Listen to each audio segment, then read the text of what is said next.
Masuk ke bulan November, awal November, gak terasa bulan depan sudah Natal, Christmas. Kita siapkan sesuatu yang membuat kita tahun ini. Tahun ini tahun apa? Kita ingat tahun untuk tema kita? The Year of the Blessing of Abraham. Jadi tahun berkat Abraham yang kita terima karena kita adalah keturunan-keturunan Abraham. Karena kita ada di dalam Kristus, kita adalah keturunan Abraham. Ketika kita menyembah Tuhan tadi, saya merasakan kasih Tuhan. Saya merasakan betapa baiknya Tuhan. Kita melihat kemuliaannya, kita melihat keindahannya yang sepenuhnya, yang sempurna. Ketika saudara menyembah Tuhan tadi, Anda melihat kemuliaannya, Anda melihat Shekinah glory. Ya, dan ketika saya menyembah, saya merasakan belas kasih Tuhan, saya merasakan kemurahan Tuhan untuk saudara dan saya. Sekalipun mungkin hati kita enggak cukup untuk menampung seluruh kebaikan Tuhan, tidak cukup untuk menampung kebesaran hatinya, namun saya merasakan kasih-Nya ada di dalam saudara semua. Dia hadir di sini, Dia ada di sini, dan Anda semua adalah objek kasih Tuhan. Dan saat saya berdiri di sini hari ini, ataupun siapapun yang berdiri di sini, ini bukanlah tentang saya, bukan tentang Pastor Yason, bukan tentang Wijun, bukan. Ini bukan tentang siapa yang berdiri di sini. Tapi semua tentang siapa? Yesus Tuhan kita yang sangat mengasihi kita semua. Dan Tuhan izinkan saya merasakan kasih-Nya untuk Anda dan saya. Bahkan kesembuhan, ingat selalu, bahkan kesembuhan. Tidak ada satupun dari kita yang bisa menyembuhkan. Yang bisa menyembuhkan hanya datang dari Tuhan. Tuhanlah yang menyembuhkan kita. Dia adalah Yehovah Rafa, Tuhan yang menyembuhkan. Nah, Alkitab memakai istilah rekan sekerja Tuhan. Kitalah rekan sekerja Tuhan. Artinya apa? Saya baru tahu kita rekan sekerja Tuhan. Selamat siang Pak Anton. Rekan sekerja Tuhan artinya kita berkata-kata, Tuhan yang bekerja. Kita yang berkata-kata, tapi Tuhan yang bekerja. Karena kita punya kuasa untuk berkata-kata di dalam kuasa nama Tuhan Yesus Kristus. Nah, hari ini firman Tuhan saya beri judul, silakan multimedia. Terima kasih multimedia sudah menampilkan judul firman Tuhan hari ini. Hidup di atas matahari. Siapa yang ingin hidup di atas matahari? Kita semua ingin hidup di atas di atas alam yang alami ini, yang di bawah matahari. We are living under the same sun. Kita ini semua hidup di bawah matahari yang sama. Tapi ingat, ya, di dalam Kristus Yesus ada janji Tuhan, kita hidup di atas matahari. Sebab itu tadi kita sudah menyanyikan, ku kan terbang, kita hidup di atas matahari, ya. Nah, rekan sekerja Allah adalah rekan sekerja itu artinya kita berkata-kata, Dialah yang bekerja. Tuhanlah yang bekerja untuk saudara dan saya. Alkitab mengatakan di Yohanes 14 ayat 14 kita lihat. Nah, Yohanes 14 ayat 14 berkata, jika kamu meminta sesuatu kepadaku, kepada Yesus, dalam namaku, kepada nama Yesus, aku akan melakukannya. Ketika saudara minta di dalam nama yang berkuasa itu, nama Yesus Kristus, siapa yang melakukannya? Tuhan yang melakukannya. Bukan saudara yang melakukannya. Tuhan yang akan melakukannya. Nah, saya berdoa di tempat ini menjadi tempat kesembuhan bagi kita semua. Kita merasakan mujizat Tuhan. Mujizat masih ada sampai hari ini, saudara-saudara. Ya, Dia adalah Yehovah Rafa, Tuhan penyembuh. Dia adalah Yehovah Jireh, Tuhan penyedia kita semua. Tuhan sudah melihat di luar sana banyak orang yang bergumul dengan berbagai macam masalah. Kehilangan pengharapan seperti yang tadi Pastor Yason mengatakan itu. Nah, biarlah di rumah Tuhan orang bisa menemukan pengharapan. Dan Alkitab mengatakan di dalam Kristus pengharapan itu tidak pernah mengecewakan kita. Pengharapan itu selalu berhubungan dengan masa depan. Ya, bukan masa lalu. Pengharapan selalu melihat masa depan kita. Jangan pernah mau tahu masa depan. Banyak orang pergi ke orang-orang pinter, kepada orang, bahkan kepada pendeta. Minta nubuatan-nubuatan, oh iya ya Pak Pendeta, bagaimana nasib saya nanti? Beberapa orang yang suka masihan seperti itu. Ya, Tuhan nggak seneng seperti itu. Tuhan tuh kepingin bersandar, kita bersandar seluruhnya, sepenuhnya kepada kasih karunia Tuhan. Kepada iman kita, kepada Tuhan kita Yesus Kristus. Karena orang benar hidup oleh iman, oleh percaya, bukan oleh melihat. Ya, jangan pernah mencoba untuk kepingin tahu masa depan. Karena Alkitab sudah menjelaskan bahwa masa depanmu ada di dalam kasih karunia. Artinya masa depanmu itu masa depan yang akan melihat hal-hal yang baik terjadi di depan saudara. Sudah gak usah tanya lagi, ya kan? Jadi pengharapan hanya Anda bisa terima, Anda bisa melihat itu di dalam rumah Tuhan. Ini adalah rumah Tuhan. Inilah rumah Bapa. Nah, Anda masih ingat apa alasan anak yang hilang itu pulang ke rumah Bapa? Kita semua tahu perumpamaan anak yang hilang. Dan siapa yang menceritakan perumpamaan anak yang hilang itu?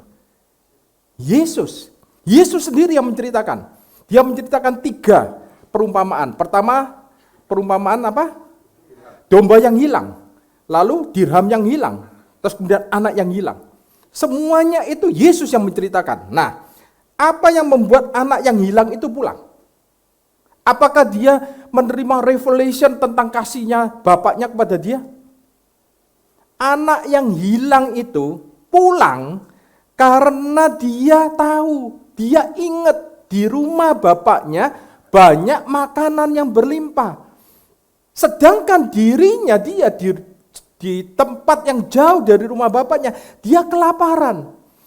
Uangnya habis dibuat foya-foya. Lalu dia sampai kerja di kandang babi. Dia makanannya cuma ampas babi. Dia ingat di rumah bapakku banyak makanan buat orang upahan. Jadi anak yang hilang itu bukan pulang karena bertobat, enggak, karena lapar. Karena lapar. Tapi tetap bapaknya itu menerima dia apa adanya. Kita baca. Lukas 15 ayat 17. Betapa banyaknya orang upahan bapakku yang berlimpah-limpah apanya? Kalau orang upahan di rumah bapaknya aja berlimpah-limpah makanan, apalagi kita anak-anaknya. Betul enggak? Kalau saya dulu waktu atau sekarang lah, ya sekarang. Ini yang normalnya. Kalau kita pergi ke rumah orang tua kita, biasanya orang tua kita selalu menyediakan makanan. Udah dimasak, no inilah itulah segala macam, ya kan? Itu orang tua dunia, apalagi bapak kita, ya. Di rumah bapakku banyak makanan yang berlimpah untuk orang upahan, tetapi aku di sini mati kelaparan. Artinya apa? Dia ingat, dia lapar, ya, dia mati kelaparan. Ini lapar dia. Dia ingat di rumah bapaknya banyak makanan untuk orang upahannya. Dan dia makan makanannya babi di sini. Itu sebabnya kita berdoa untuk mereka yang ada di luar sana, supaya mereka pulang ke rumah Bapak. Supaya mereka kembali ke gereja. Ya, seluruh gereja. Bukan gereja kita tok, ya. Mereka mungkin dulunya gereja A, gereja B, kembalilah ke gereja Anda masing-masing. Ya, yang memberitakan tentang kasih Bapak. Pulanglah ke tempat di mana saudara bisa menemukan kasih yang sejati. Kasih sejati itu enggak ada bisa temukan di dunia. Hanya di rumah Bapak. Dan kalau kita dengar berita yang terjadi baru-baru ini, banyak orang yang kehilangan pengharapan. Ya, saya barusan ditelepon sama Pastor Yason beberapa hari yang lalu, 2 hari yang lalu. Ya, ada kerabatnya juga meninggal karena bunuh diri. Jadi sepertinya kasus bunuh diri ini semakin hari semakin tinggi tingkatnya, ya, di beberapa tempat. Kita dengar juga ada mahasiswa dari Bali kalau nggak salah, Udayana ya, juga bunuh diri karena dibully, ya kan? Dan kita melihat semakin hari semakin dunia ini semakin jahat, saudara. Ya, semua kemajuan teknologi tidak akan bisa menolong mereka, nggak bisa. Apa? AI, ChatGPT. Anda mau cari jawaban apapun ada di ChatGPT. Ya, tapi itu tidak bisa menolong hati yang hancur.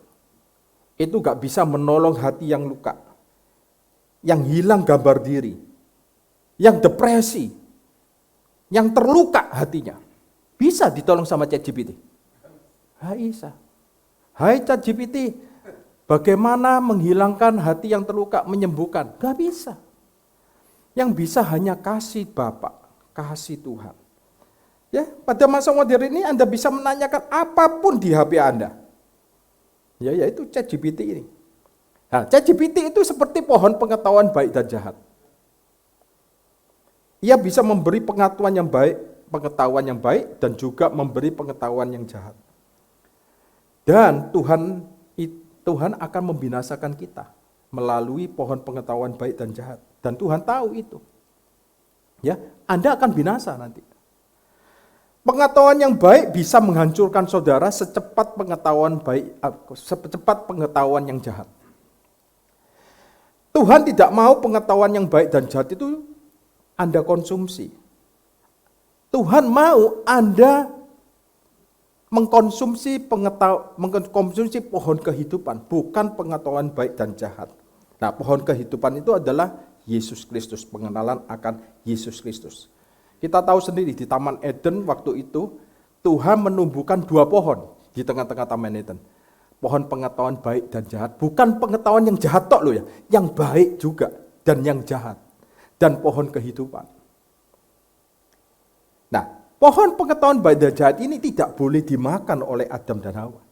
Itu sudah ada perintah sama Tuhan.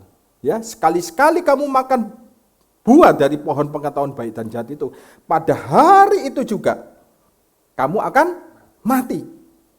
Nah, tapi Tuhan menyuruh mereka makan pohon kehidupan. Tapi apa yang terjadi? Mereka gak pernah makan pohon kehidupan. Apa itu pohon kehidupan? Pohon kehidupan itu adalah artinya Anda tahu dari dalam. Anda tahu dari dalam. Nah, kita harus melatih panca indera kita untuk membedakan. Sekali lagi ya, kita harus melatih panca indera kita untuk membedakan, bukan untuk mengetahui. Kalau mengetahui, itu hanya butuh kepala Anda. Tapi untuk membedakan, butuh roh Anda. Butuh Roh Kudus untuk membedakan. Lebih cepat dari ChatGPT, lebih cepat daripada AI manapun juga, Anda bisa membedakan. Hanya Tuhan yang bisa memberikan hikmat Anda untuk membedakan. Hanya Tuhan yang bisa memberikan kepada kita kehidupan. Sebab itu Tuhan mau manusia makan pohon kehidupan. Karena dia adalah sumber kehidupan kita.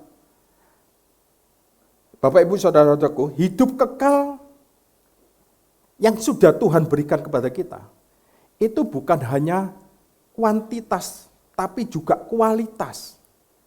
Jadi ketika saudara percaya kepada Kristus, Roh Kudus ada di dalam saudara, sebenarnya Anda sudah memiliki kualitas hidup. Hidupnya Tuhan sendiri ada di dalam saudara dan saya. Itu adalah bentuk hidup yang paling tinggi dari bentuk hidup lainnya. Nah, Tuhan saat ini berkata, maukah kamu memberi dirimu untuk supaya kamu mempunyai hidup yang aku miliki, yang Tuhan miliki? Itulah namanya Zoe. Bukan hidup hanya sekedar biologis saja, tapi hidupnya Elohim, hidupnya Tuhan, itu ada di dalam saudara. Dan itulah namanya hidup kekal. Nah, kita semua sudah memiliki hidup kekal. Nah, ngomong tentang kekekalan, orang yang masuk neraka juga kekal. Betul gak ya? Juga kekal selamanya. Jadi Tuhan memberi kita pilihan, kamu mau memilih kekal yang mana? kekal di surga atau kekal di neraka. Dan Tuhan tidak memaksa kita.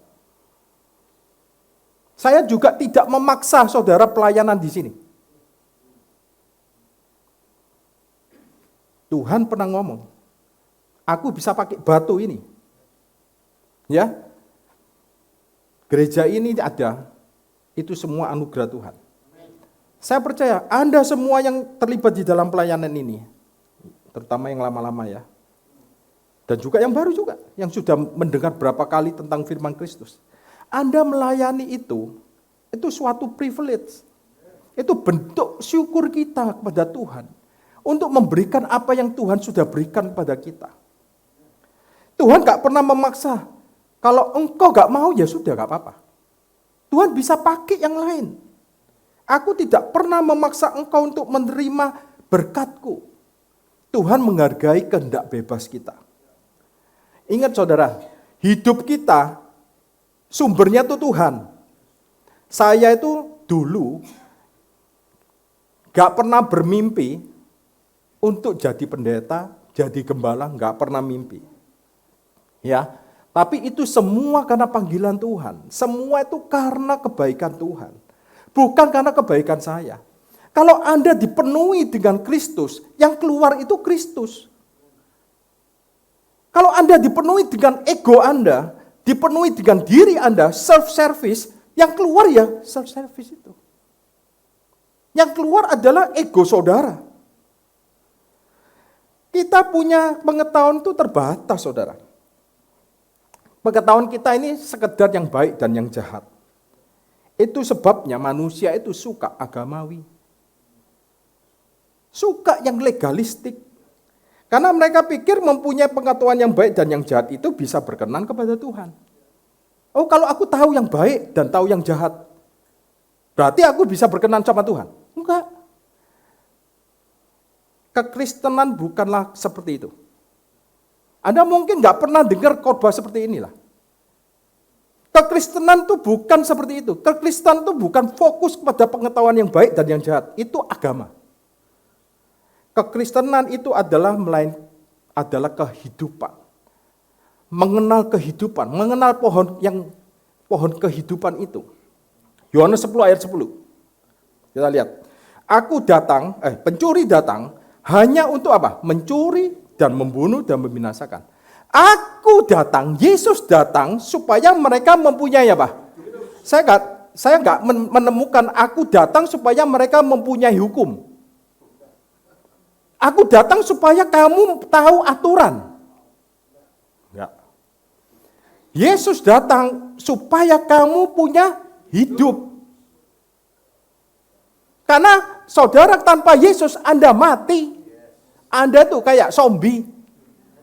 Anda harusnya tuh mati tapi Anda masih hidup. Makanya Yesus ngomong, aku datang supaya saudara dan saya mempunyai hidup, bukan mempunyai aturan. Mempunyai hidup. Manusia cari hidup. Cari sehat. Cari awet muda. Makanya itu ujung-ujungnya nanti hidup kekal. Bukan mati kekal. Ya. Jadi Tuhan itu datang, Yesus datang nanti Natal ini. Saya belum tahu temanya apa. Apakah ini hidup yang kekal? Ya kan? Atau apa? Saya masih belum tahu. Ya. Doakan minggu ini saya ada temanya. Nah, jadi Yesus datang supaya saudara mempunyai hidup. Dan bukan hanya mempunyai hidup. Baca lagi. Dan mempunyainya dalam segala kelimpahan. Bukan asal hidup, tapi hidup yang berkelimpahan. Anda semua adalah orang-orang yang mempunyai hidup di dalam segala kelimpahan. Katakan amin.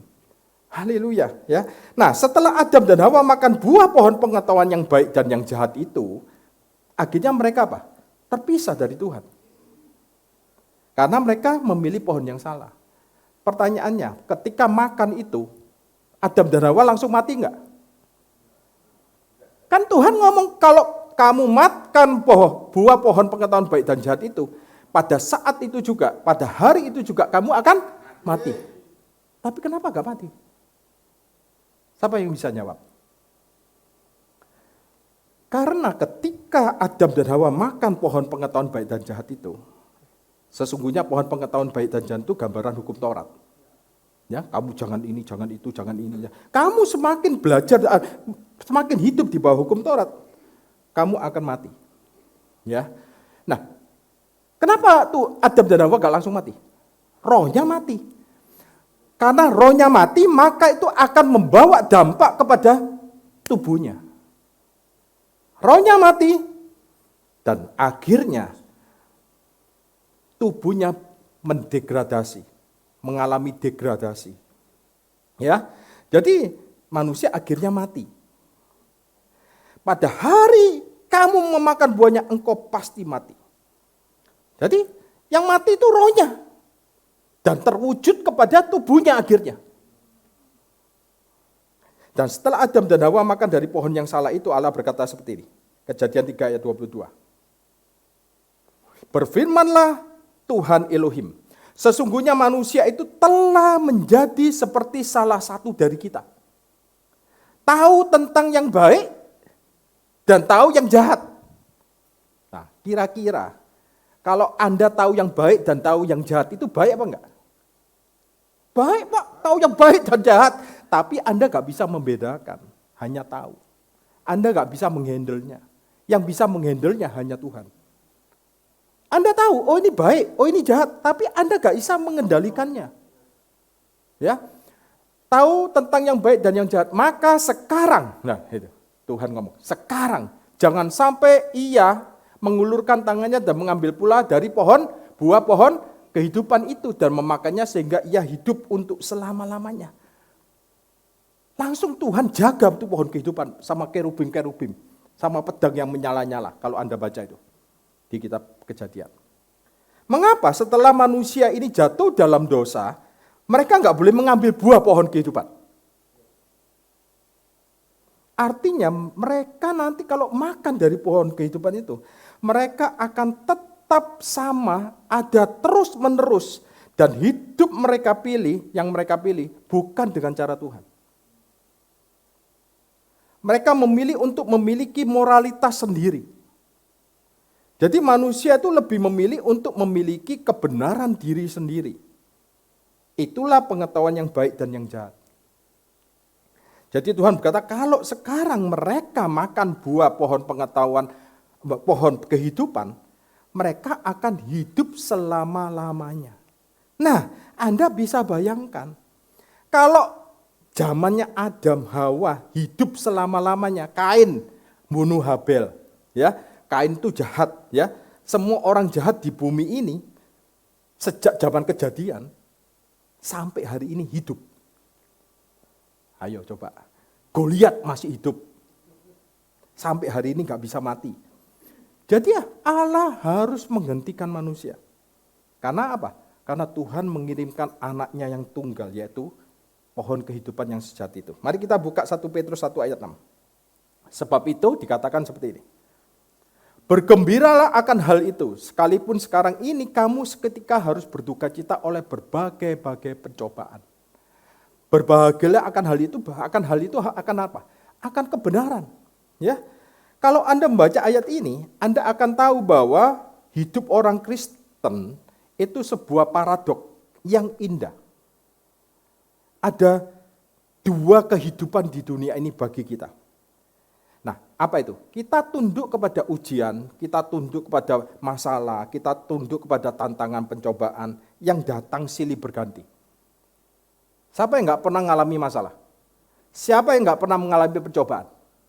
Kita masih mengalami, bahkan kita orang Kristen masih mengalami itu. Itulah kehidupan normal. Nah, tapi ada bagian dari kita yang kita bisa bergembira. Dalam bahasa Inggrisnya itu great joys. Great joys itu artinya sukacita yang besar, greatly rejoice. Ya. Nah, diri kita yang sejati adalah ciptaan yang baru di dalam Kristus Yesus.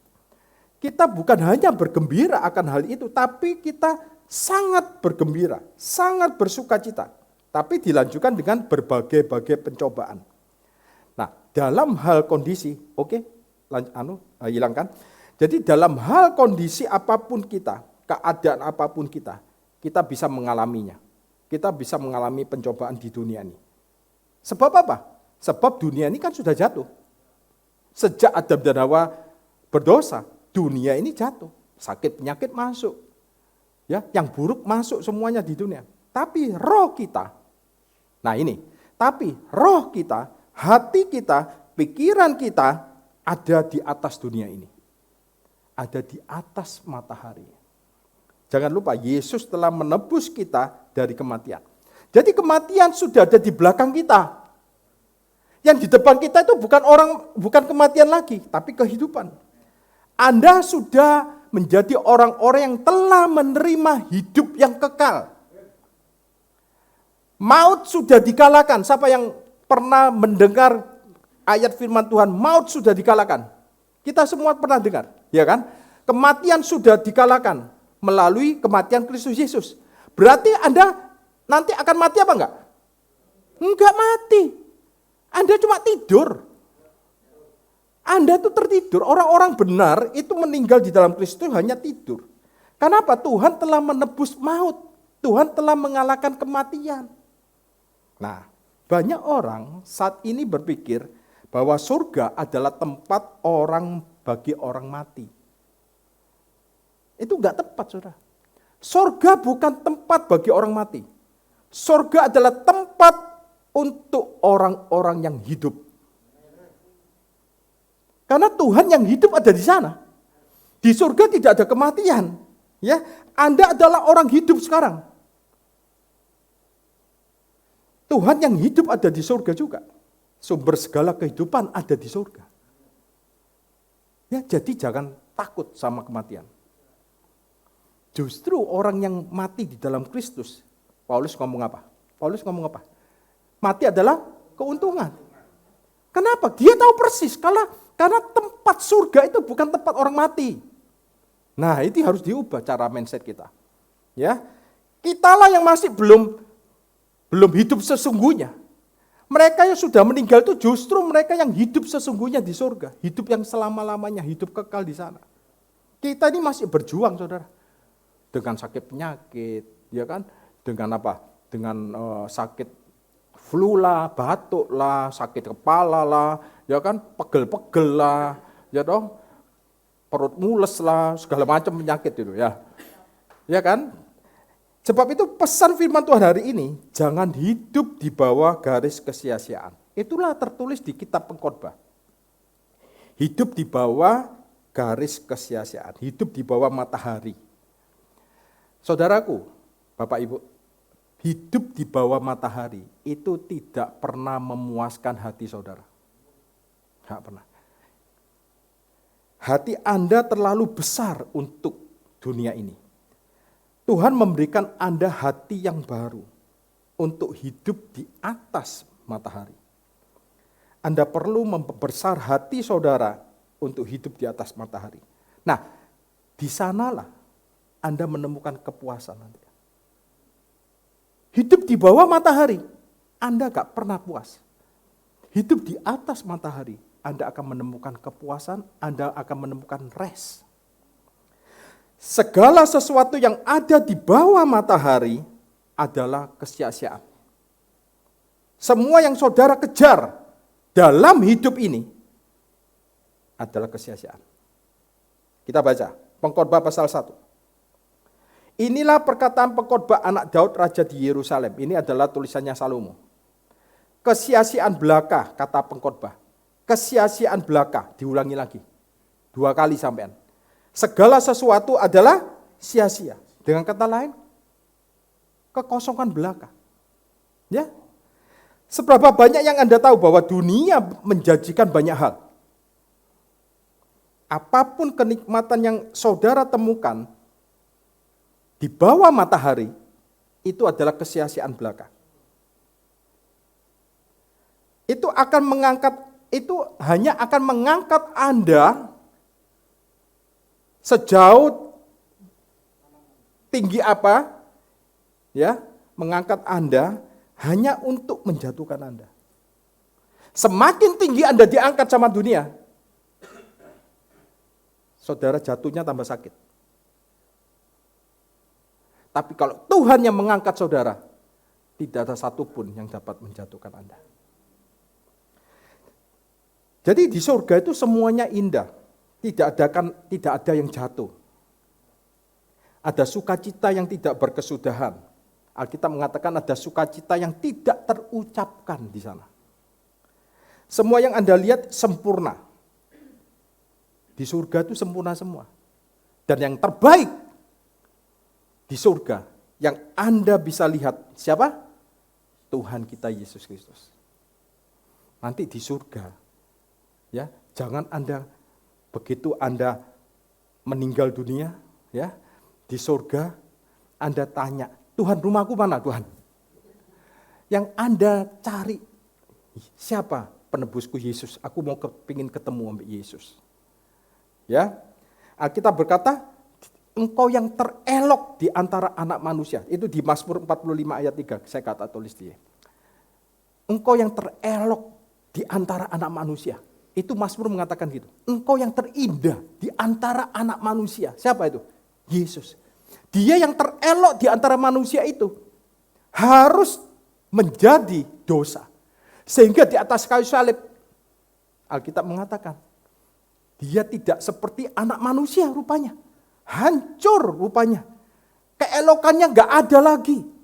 Hilang keelokannya. Karena apa?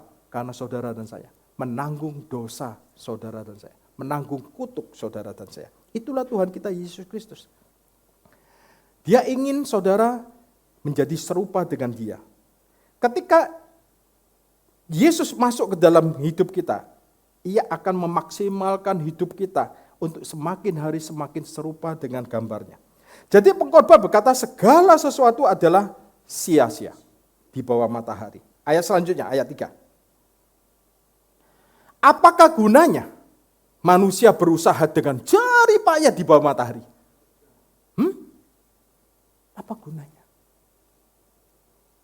Ini untuk kita bahan renungan kita. Ya, lompat ke pasal 2, kita lihat. Ini berbicara tentang the under sun, ya, tentang di bawah matahari. Itu sebabnya segala sesuatu sia-sia. Pengkhotbah 2 ayat 8 kita lihat.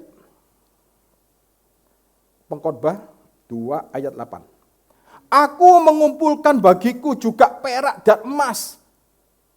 Hari-hari ini banyak orang investasi apa ya? Emas, perak. Ada pendeta yang ngomong, oh beliau emas, beliau perak, investasi ini paling bagus. Betul enggak? Ada pendeta itu. Mengumpulkan emas, perak, harta benda. Ya, ini kan pengkhotbah yang ngomong ya. Aku mengumpulkan bagiku juga perak dan emas. Dan saya percaya, Salomo itu raja yang paling kaya. Bahkan dalam sejarah manusia dia paling kaya. Tidak ada yang bisa mengalahkan kekayaan Salomo sampai hari ini. Aku mengumpulkan bagiku juga perak dan emas, harta benda. Raja-raja dan daerah-daerah, harta benda raja-raja dan daerah-daerah itu masuk ke dia semuanya. Dia terima harta benda mereka, dikasih ke Salomo. Karena Salomo itu raja yang bijak. Orang-orang raja-raja itu pergi ke Salomo mencari mau sebagai penasihatnya gitu ya, untuk mencari hikmat. Aku mencari bagiku biduan-biduan dan biduanita. Dia senang musik saudara. Ya, ngundang biduanita diundang ke istananya. Nyanyi wis nyanyi. Semalam suntuk wis. Wah, mungkin hari ini kalau bisa ngundang ngundang siapa? Ya penyanyi top lah, ya kan? Siapa yang nggak bisa diundang sama Salomo? Bisa semua didatangkan sama Salomo. Ya kan? Nah, berapa banyak kita berpikir adalah baik untuk kita mengumpulkan semua itu. Emas, perak, ya, investasi di dunia, ya kan? Kita mikir itu, waduh ya, kayak apa ya, beli apa ya nih? Apakah emas perak masih berharga sampai sekarang? Masih. Ya, tapi apa kata Salomo? Ayat 8. Kemudian ayat 9, sorry. Kita masih mendengarkan juga Spotify, ya. Terus kemudian kalau saya punya Apple musik, ya tahu. Kita pikir semuanya itu bisa memuaskan hati kita, enggak. Ayat 9. Dengan demikian aku menjadi besar. dengan mengumpulkan emas, perak, ya, kemudian mengumpulkan harta benda, bahkan lebih besar daripada siapapun yang pernah hidup di Yerusalem sebelum aku. Pada itu hikmatku tinggal tetap padaku. Ayat 10. Ayat 10. Next.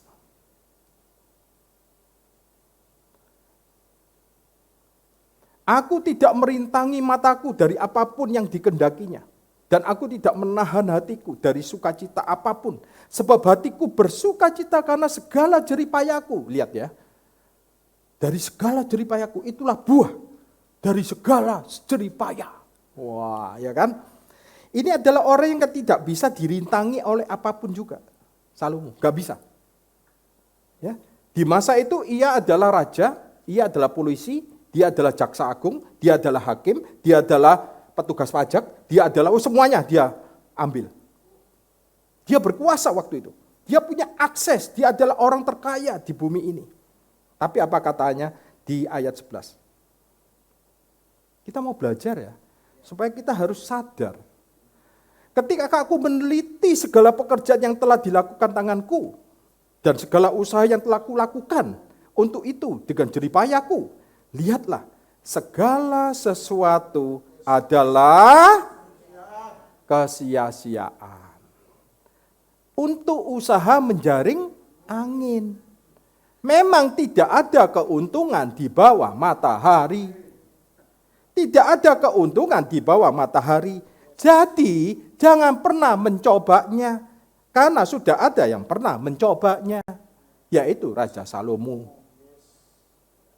Jangan pernah. Jangan pernah. Semua kesia-siaan belaka. Itu yang akan membuat Anda menggali lubang Anda sendiri. Dan Salomo berkata tidak ada keuntungan di bawah matahari. Enggak ada, saudara. Ini ditulis ketika Salomo itu jauh dari Tuhan. Ini tertulis di kitab Pengkhotbah. Kitab yang menurut saya menarik sekali. Tapi Pak, kalau itu dikhotbahkan, kan membuat kita depresi Pak. Kalau Anda tahu tujuannya, Anda akan bersukacita, Anda akan bergembira. Ada yang kita pelajari dari contoh yang positif dan contoh yang negatif nanti. Nah, sekarang kita melihat kehidupan di bawah matahari, dan Pengkhotbah juga mengatakan ayat selanjutnya, Pengkhotbah 1 ayat 9, apa yang pernah ada akan ada lagi. Perhatikan ya, apa yang pernah ada, berarti past tense ya, yang pernah ada akan ada lagi. Dan apa yang pernah dibuat akan dibuat lagi. Tidak ada sesuatu yang baru di bawah matahari. Jadi sejarah selalu berulang. Ya, adakah sesuatu yang dapat dikatakan, lihatlah ini baru? Tetapi itu sudah ada dulu, lama sebelum kita ada. Jadi kalau hari ini Anda lihat sesuatu yang baru, itu bukan baru saudara, sudah ada yang masa lampau. Ada banyak pengetahuan yang kita pelajari di dalamnya saudara, di kitab Pengkhotbah ini. Nah, tahukah saudara bahwa kitab Pengkhotbah ini ditulis saat Raja Salomo tadi ini menjauh dari Tuhan. Nah, mari kita lihat saat Salomo berjalan bersama Tuhan sekarang. Pengkhotbah itu Anda harus tahu latar belakangnya. Ketika dia berjalan menjauh dari Tuhan. Tapi ketika dia berjalan bersama Tuhan, ia menulis kitab yang namanya Song of Songs dalam bahasa Inggrisnya. Song of Song. Kidung Agung, kitab Kidung Agung. Song of Songs itu dalam bahasa Ibraninya sir itu song ya, sir har sirim, sir ha sirim. Jadi lagu di atas segala lagu, sir ha sirim. Artinya lagu di atas segala lagu, kidung di atas segala kidung. Seperti Anda ngomong, Yesus adalah raja di atas segala raja. Tuhan di atas segala Tuhan. Sama seperti itu. Sir hasirim. Im di dalam bahasa Ibrani itu adalah jamak. Jadi sir hasirim. Kidung di atas segala kidung. Nah, Bagian paling dalam bait Allah, kita tahu, bagian yang paling kudus, namanya ruang Maha Kudus. Menurut para rabi Yahudi, Anda harus tahu ini semuanya. Menurut para rabi Yahudi, dari semua kitab di Perjanjian Lama, kitab Kidung Agung adalah ruang Maha Kudus. Dan mereka melarang orang yang di bawah umur 30 tahun untuk membaca Kidung Agung. Sampai hari ini. Karena apa? Karena mereka tidak akan dapat menafsirkan kitab Song of Songs. Kidung di atas segala kidung. Nah, mari kita buka Sir Hasirim ini, ya, Kidung Agung. Nah, Kidung Agung ini sebenarnya saudara adalah gambaran kasih mempelai pria kepada mempelai wanitanya. Kasih Yesus kepada kita. Itu sesungguhnya Kidung Agung. Kita lihat Kidung Agung pasal 1 ayat 1. Kidung Agung dari Salomo. Kiranya ia mencium aku dengan kecupan. Karena cintamu lebih nikmat daripada anggur. Kiranya ia mencium aku dengan kecupan. Bukannya kiranya aku mencium dia. Kiranya dia mencium aku dengan kecupan. Aku mau merasakan kasih Tuhan. Aku mau merasakan cintanya Tuhan secara pribadi, secara intim. Anda bisa melihat isi hatinya. Di rumah Tuhan inilah, di rumah Bapa inilah, Anda bisa merasakan kasih yang sejati, cintanya Tuhan kepada kita. Yesus tidak pernah berkata, aku ingin tahu seberapa besar engkau mengasihi aku. Tapi Yesus ingin supaya Anda tahu betapa besar aku mencintai kamu. Jadi berhentilah melihat diri sendiri. Tampilkan screen. Jangan pernah fokus kepada kasih Anda kepada Tuhan. Lihatlah kasih Tuhan kepada Anda yang sempurna dan kekal. Ketika saudara lihat kasihnya Tuhan terus, jangan pernah Anda balik. Ya, jangan pernah Anda mendengar firman Tuhan. Kamu harus mengasihi Tuhanmu dengan segenap hati, segenap jiwa, segenap kekuatanmu. Banyak orang mengutip firman itu. Yang ngomong itu Yesus memang. Tapi Yesus ketika ngomong, kasihilah Tuhan Allahmu dengan segenap hati, segenap jiwa, segenap kekuatanmu, dan segenap akal budimu. Dan kasihilah sesamamu manusia seperti dirimu sendiri.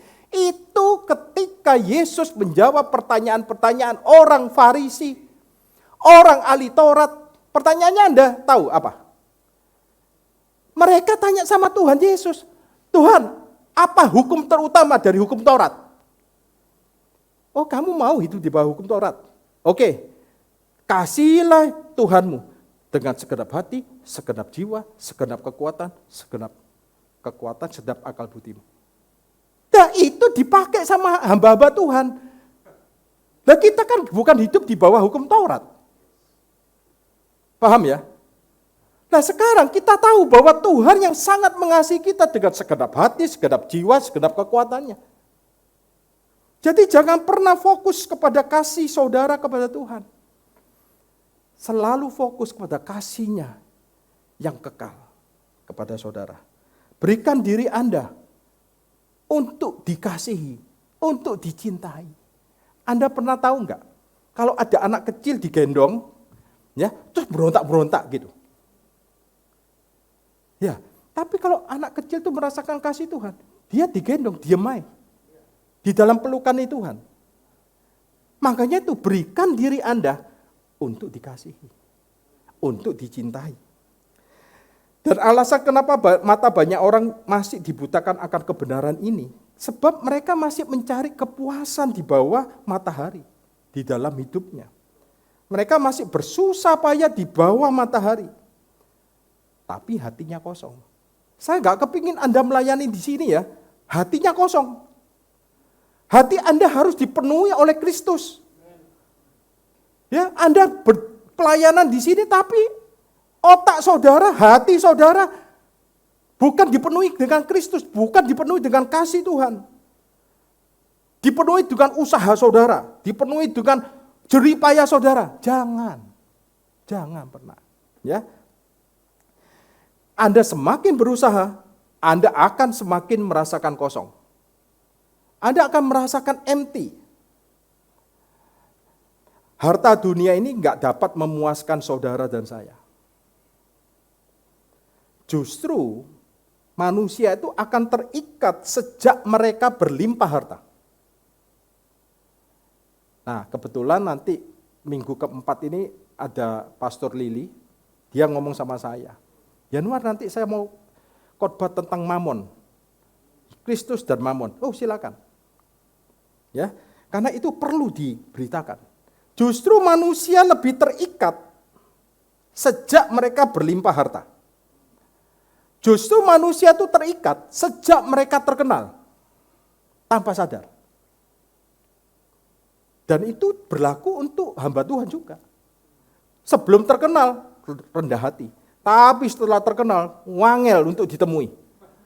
Nemunya pakai sekretaris, ya kan? Terus gak bisa langsung online itu langsung gak bisa. Ya, seolah-olah disentuh itu susah. Padahal Yesus, siapapun Yesus ketika berjalan, mereka menyentuh Yesus, mereka disembuhkan. Ya, tapi ketika saudara mengenal kasih Yesus, Anda akan mengenal pribadinya. Kidung 1 ayat 2 kita lihat. Kiranya ia mencium aku dengan kecupan karena cintamu lebih nikmat daripada anggur. Nah, ini menarik ya. Kata mencium di sini, Anda tahu enggak? Kata mencium di sini dalam bahasa Ibraninya itu memakai bentuk jamak. Kiranya kamu mencium aku tanpa henti. Nah, itu kalau Anda pelajari bahasa Ibraninya. Kiranya ia mencium aku dengan kecupan tanpa henti. Nah, Anda masih ingat anak yang hilang tadi itu? Ketika ke rumah bapaknya, Alkitab berkata di bahasa Yunaninya, bapaknya melingkupi dia dan menciumi dia tanpa henti juga. Kita lihat, Lukas 15 ayat 20.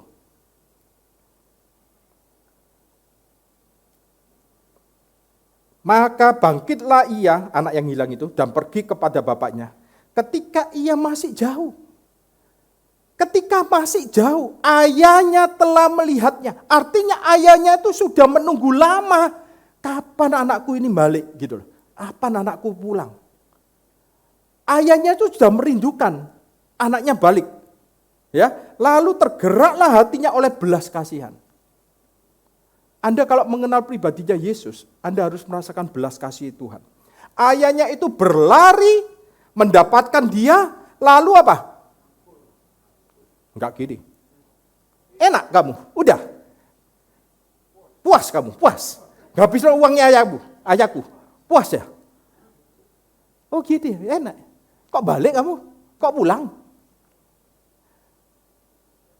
Itu ayah dunia. Ya. Kamu kan sudah menghabiskan warisannya ayah. Sudah habis pulang. Enggak.